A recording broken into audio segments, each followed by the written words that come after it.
So Clifford Allison is in the pits. Stop and go for him. Boy, now there's a big crash down in turn 1. A lot of cars in trouble in turn 1. At least 4 cars are in trouble. There goes one spinning. Now we have a fire erupting on one of them. This is a multi-car tangle down in turn number 2. Several cars sliding to the infield, and the yellow flag comes out for the 3rd time. It looks like Richie, no, it's not Richie's car burning, but it looks like his car sitting on the bank of the racetrack. And there's a driver climbing out of the car. We're glad to see that. It appears to be the number 48 of Andy Genzman that has caught fire. The 83 white car also there. That's Mike Wren, but the one on fire appears to be Genzman. Let's take a look at a replay and see if we can determine how this multi-car tangle began. We see some smoke up in front. A car is already spinning now. The car is going to go down. Then he's going to go back up. We see him here. Another car is spun back there. He's backed in the wall, and that's where the fire came from. And he's coming off. And the car turns over. Yes. Yeah. He overturned, and it landed on its wheels and gets drilled again by another car. Meanwhile, the car explodes in flames, and even though he was hit a couple of times, overturned, Genzman had the ability to climb out of that car, and he appears to be okay from a different angle. There's the 88 car. It's David Elliott. As he goes around, loses the left rear tire looks like his left rear tire was off the car. He slides to the infield out of harm's way. The 67 of Bobby Massey goes by, and from yet another angle. I'll tell you, once you see all that smoke in front of you, you don't know what to do. You jam the brakes on, try to make a move, and hope to dodge everything. But sometimes lack of experience when you get in a situation of that sort. A lot of these drivers don't have a lot of experience at super speedway racing, running at these speeds. When something happens in front of you and you see all of that smoke, you can't see the outside wall or you can't see the cars in front of you, and you'll just do things then that you normally wouldn't do.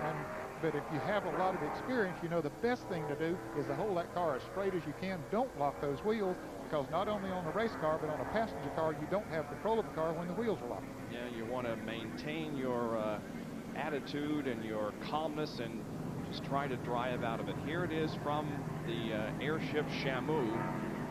Several cars at the bottom of the racetrack in turn number 2.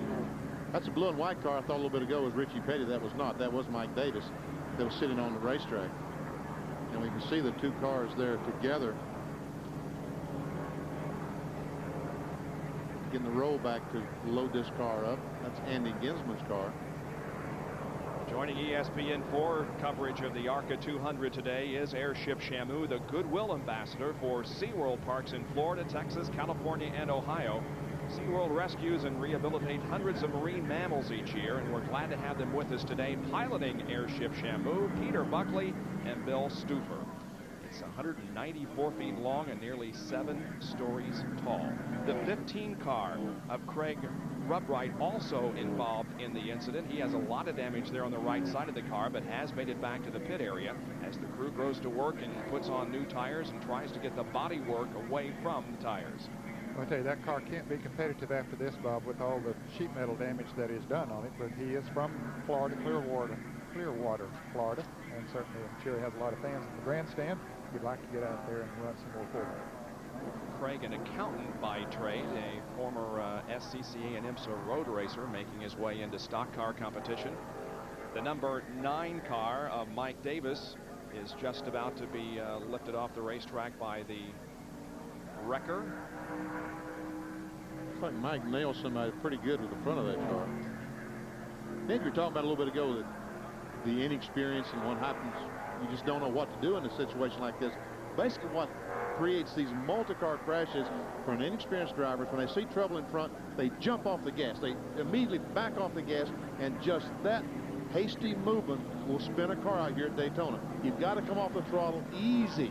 You got to go back on the throttle. Everything you do at this racetrack has to be done so easy, and that's exactly what happens. These guys go into one, they see smoke, they jump off the gas, and around the car goes. Dr. Punch has more on this multi-car accident out in turn number 2. Jerry? Bob, we caught up with Bob Shack, who's one of the winningest drivers in ARCA Series history, and you were on the radios with Mike Davis. What did Mike say happened over there? I said that somebody got down in the grass there and come back out in front of him and basically had no place to go. How's Mike? Mike's good. He's fine. Car's tore up, but we can fix it as long as he's okay. Mike Davis okay. Some scary moments for some of the ARCA drivers as one car comes off the grass back up in front of a lot of others. A lot of serious sheet metal damage. There were 6 cars involved in the incident, Jerry. Gary Rubright, Bob Denny, Andy Genzman, Mike Davis, David Elliott, and Mike Wren. But as far as we know, no drivers injured. Genzman was our biggest question mark, and we saw him jump out of his car and is okay despite the car rolling over and then catching fire. But the cleanup will take a while, so we'll take a break.